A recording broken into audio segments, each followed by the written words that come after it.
امام غزالی حدیث لائے ہیں، ایک خاوند گھر سے نکلا ہے تو بیوی کو کہہ گیا ہے جب تک میں واپس نہ لوٹوں گھر سے نہ نکلنا۔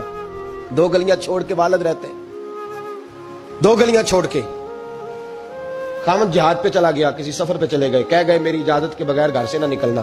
والد بیمار ہو گئے، خاتون حضور کی بارگاہ میں پیغام بھیجتی ہے، کہتی ہے یا رسول اللہ خاوند حکم دے گیا تھا گھر سے نہ نکلنا، والد بیمار ہے، کیا حکم ہے؟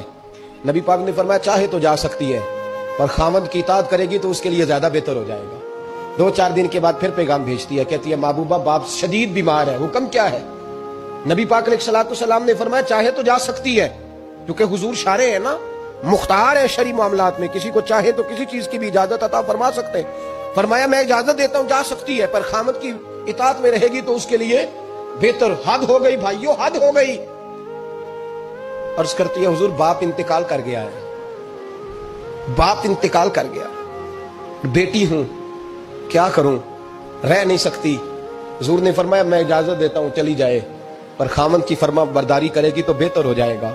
صحابہ کہتے ہیں پہلے وہ پیغام بھیجتی تھی، جب باپ کا انتقال ہوا تو اس شام مصطفیٰ نے پیغام بھیجا، فرمایا پتہ کرو گئی تو نہیں، پتہ کرو گئی تو نہیں۔ صحابی نے واپس آ کے عرض کی حضور کوئی نہیں گئی۔ فرمایا جاؤ اسے جا کے میری طرف سے خوشخبری دے دو کہ تو نے اپنے خاوند کی فرما برداری کی ہے، رب کریم نے تجھے بھی بخش دیا ہے، تیرے باپ کی بھی بخشش فرما دی، تیرے اس عمل نے تیرے باپ کی بخشش کا سبب بنا دیا ہے۔